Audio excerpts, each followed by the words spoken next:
Well, hello everyone, and welcome to this edition of A Daily Walk. You know, a new study came out recently from the Barna Research Group that found that Christians aren't evangelizing as often as they used to. Today, I want to give you 5 reasons why you should tell others about your faith in Jesus Christ.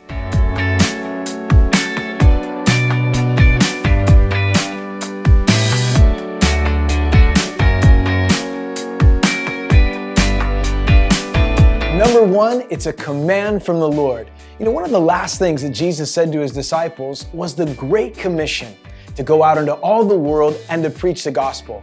It wasn't a suggestion for just a select few, but a command for followers of Christ. Number 2, the gospel is the good news. The word gospel means good news. Now, in order to appreciate the good news, you have to know the bad news.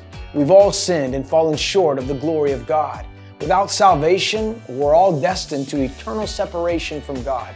But God loved us so much that He sent His Son Jesus to die in our place. Jesus was then placed in a tomb, and then 3 days later, He rose again from the dead. And He now offers salvation, forgiveness of sins, and the hope of heaven when you die. That is good news. Number 3, hell is a real place. Jesus talked more about hell than He did about heaven, because He didn't want people to go there. In fact, Jesus died in our place so we would never have to go there. It was General William Booth who was the founder of the Salvation Army. He said that he wished that he could take each of his new recruits and dangle them over the fires of hell before he sent them out to preach the gospel. Number 4, a response to God's love. The Bible says that it wasn't that we first loved God, but that He first loved us. Greater love has no man than this, than He laid down His life for His friends.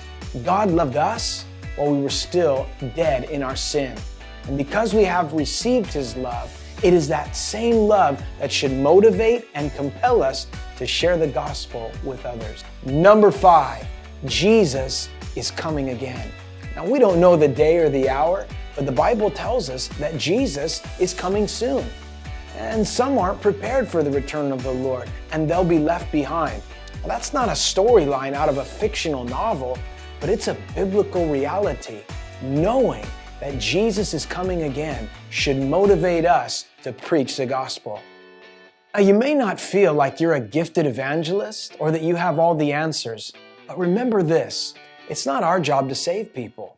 It's our job to deliver the message of how to be saved. Thanks for listening to A Daily Walk. And remember, you never walk alone.